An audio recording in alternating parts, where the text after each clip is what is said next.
네, 이번 시간에는요, 세금의 변화가 균형 가격에 어떤 영향을 미치는지에 대해서 한번 알아보도록 하겠습니다. 자, 일단 일반적으로 이렇게 한번 해석을 해보시죠. 자, 이렇게 수요 곡선은 일단 일정하다고 해봅시다. 수요 곡선이 일정한 상태에서 기존의 공급 곡선이 이렇게 형성되어 있다고 해보시죠. 자, 그렇게 했을 때 만약에 공급 곡선이 왼쪽으로 이동하게 되면 기존의 균형점은 여기였죠. 그래서 균형 가격과 균형 거래량은 이거였습니다. 그런데 공급 곡선이 왼쪽으로 이동하게 되면 균형점이 여기서 형성이 되죠. 그렇게 되면 어떻게 됩니까? 네, 균형 가격은 상승하게 되고요. 균형 거래량은 감소하게 됩니다. 네, 그리고 공급 곡선이 그럼 오른쪽으로 이동하면 어떻게 되겠어요? 균형점이 여기에서 이쪽으로 이동하게 되면서 균형 가격은 하락하게 되죠. 그죠? 균형 가격이 여기에서 일로 갔으니까 균형 가격은 하락하는 반면에 균형 거래량은 증가하게 된다는 사실을 우리가 이 그래프를 통해 확인할 수가 있죠.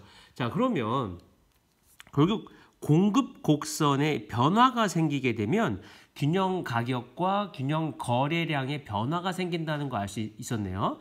자, 그렇다면 이 공급 곡선이 이렇게 이동하게 되는 건 어떤 요인 때문일까? 그 대표적인 게 바로 세금의 변화가 있는 겁니다. 자, 무슨 소리냐면 만약에 여러분들 세금이 증가한다고 해보세요. 자, 이 그래프로 여러분들이 해석이 가능한데요. 자, 세금이 증가하게 되면 어떻게 될까요? 여러분들이 공급업자라고 생각을 해보세요.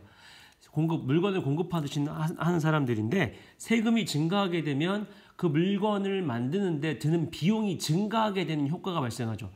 그러니까 공급업자 입장에서 세금이 증가했다고 해서 그걸 떠안고 제품의 가격을 동일하게 출시하지는 않을 거 아니에요? 그죠? 세금이 올라가는 것만큼 출시하는 제품의 가격도 상승할 수밖에 없는 겁니다.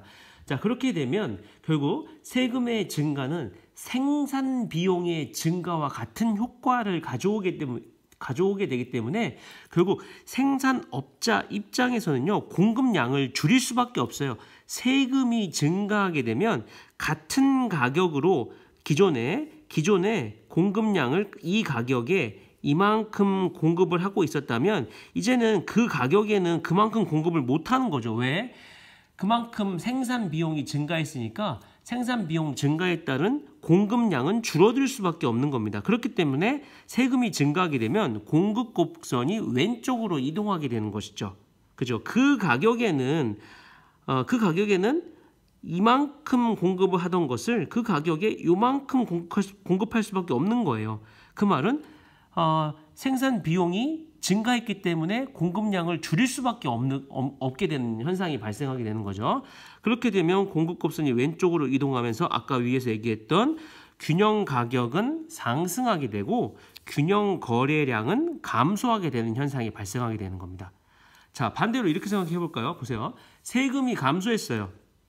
자, 세금이 감소하게 되면 어떻게 되는 걸까요? 그렇죠. 세금이 감소하게 되면 그만큼 생산 비용이 감소한 것과 같은 효과를 가져오게 되기 때문에 결국 생산자 입장에서는 이 공급자 입장에서는 공급량을 늘릴 수가 있게 되는 겁니다.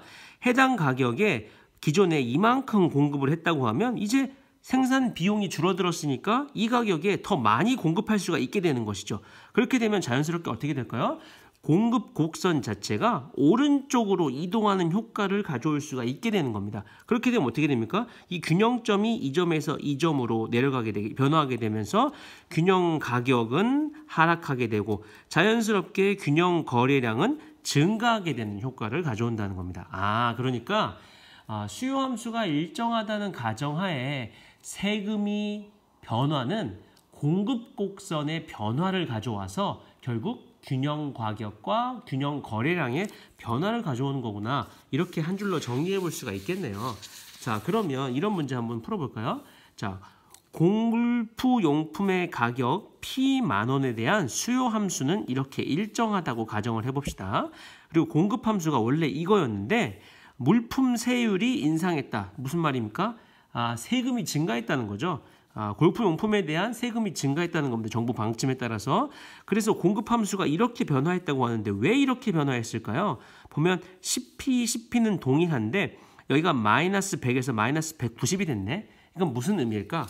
다시 한번 생각을 해보자. 자, 세금이 증가했어. 세금이 증가했다는 건 얘들아 이렇게 해석할 수도 있는 거야.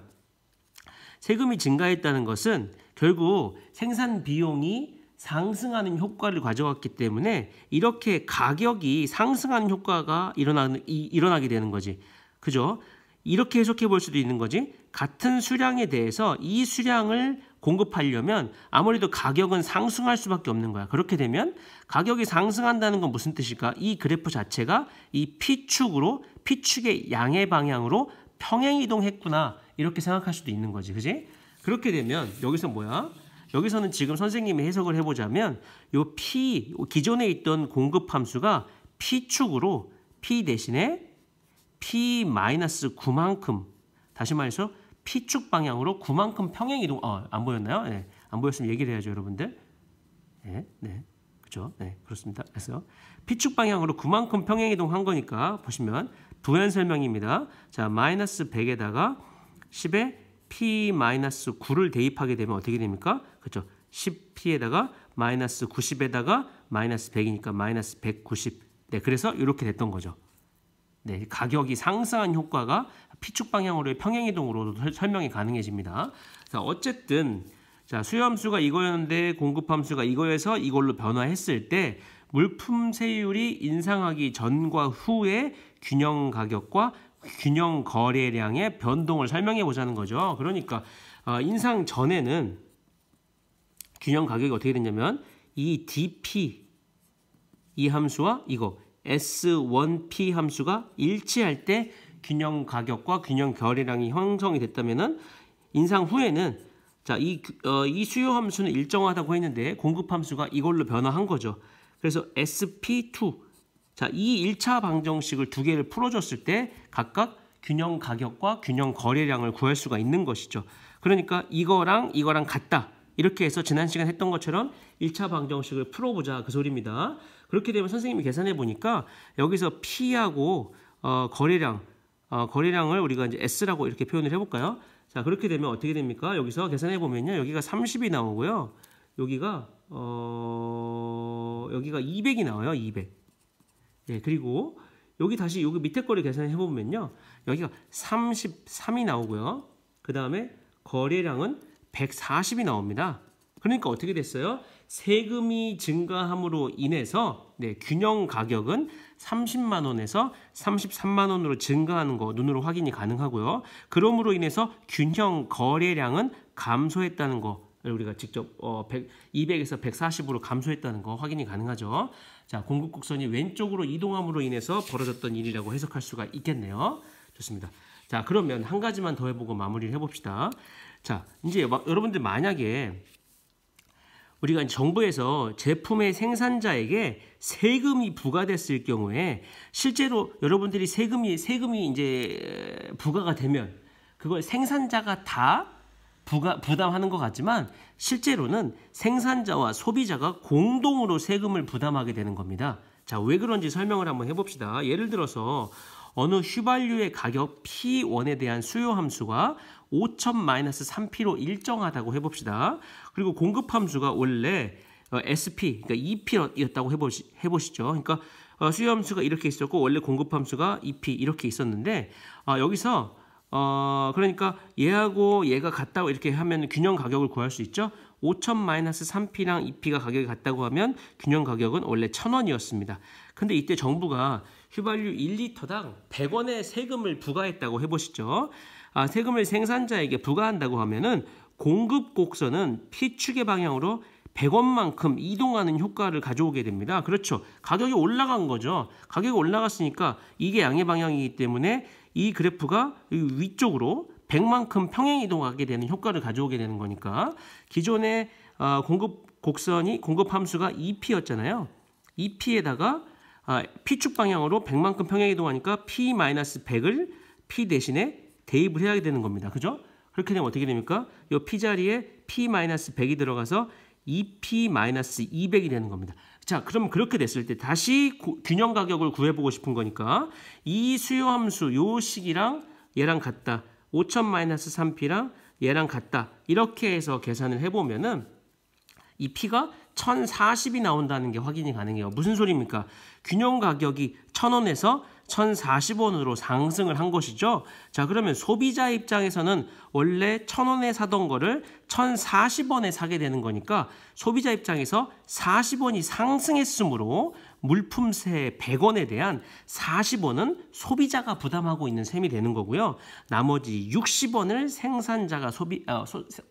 생산자가 부담하게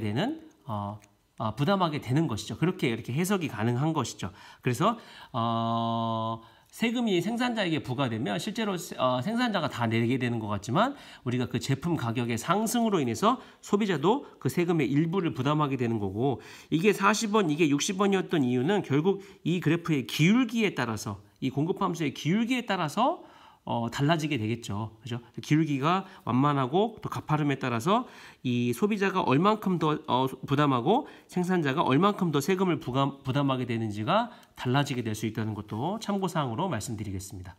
여기까지 하겠습니다.